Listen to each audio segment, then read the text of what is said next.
Guys, welcome to my channel, Cooktuber Caderon. Today video ay magluluto tayo ng bangus.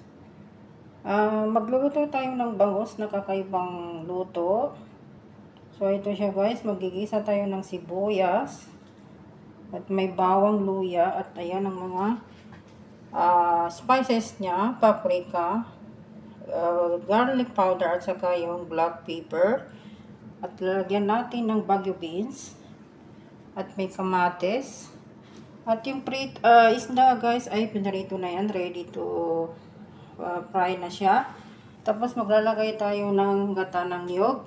At tea sauce. At syempre maglalagay tayo ng asin. Now magsisimula na tayo gigisa ang ating onion. So naglagay na tayo ng mantika. Ang una nating igisa ay yung garlic.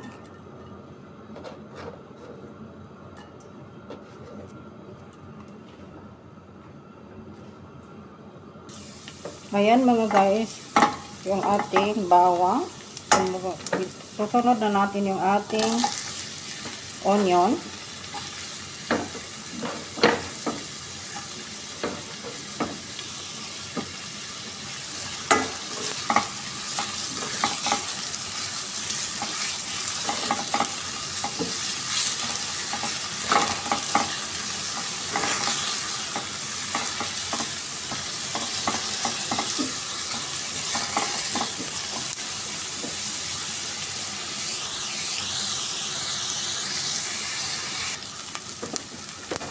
Ilalagay natin yung ating garlic, ginger.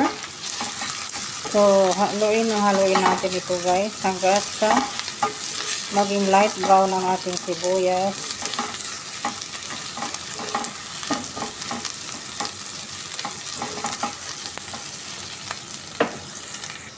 Ayan guys, yung ating sibuyas medyo light brown na. Pwede na natin ilagay yung ating kamatis. Ayan. Haluin na siya guys.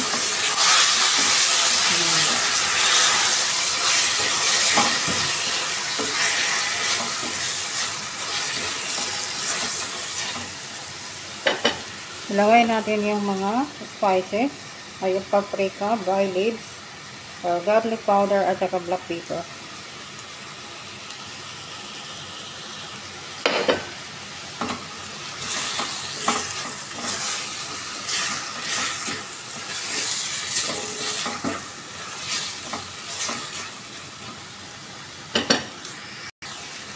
Ayan, maglalagay tayo ng asin.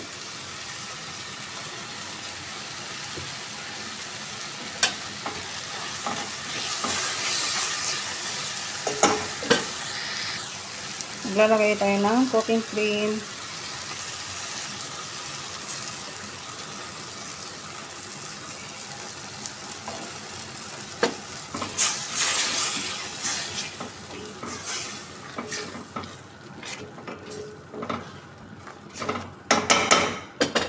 Tapos maglagay tayo ng konting coconut milk. Huwag kayong maingay guys, naglagay tayo ng coconut milk. Stop lang.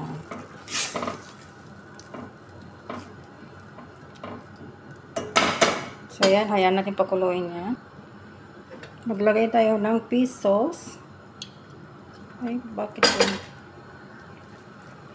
Maglalagay tayo ng fish sauce guys. Yan na yung fish sauce.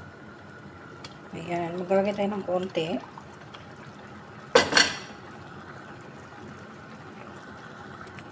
Ayan guys, inilagay na natin ang ating piniritong bangus sa ating sauce na ginawa.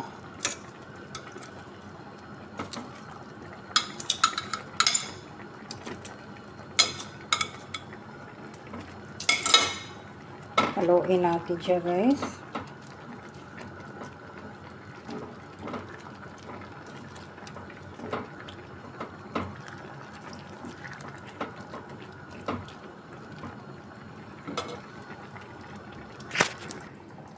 Maglalagay tayo ng tanglad guys. Nakalimutan ko kanina maglagay. So ngayon ko pa ilalagay yung tanglad.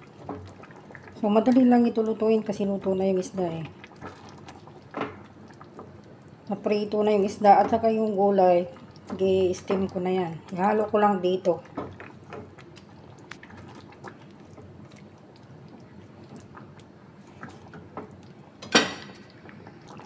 Ayan guys, ilalagay na natin ang ating Baguio beans.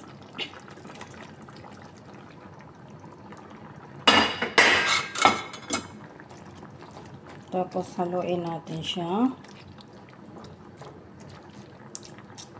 Takpan natin yan. Hayaan natin magkulo ng 10 minutes. Napapawas na ako.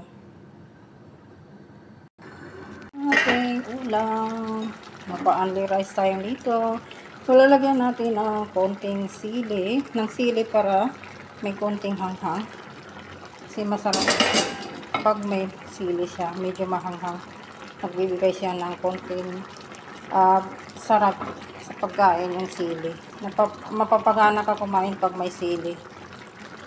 So, ayan guys. Ayan, takpan natin siya. Hayaan natin saglit yan. Yan guys, ready to serve na ating ulam. Luto na siya guys. So, lalagyan na natin sa ating serving plate. Ayan. Lalagyan natin sa ating serving plate.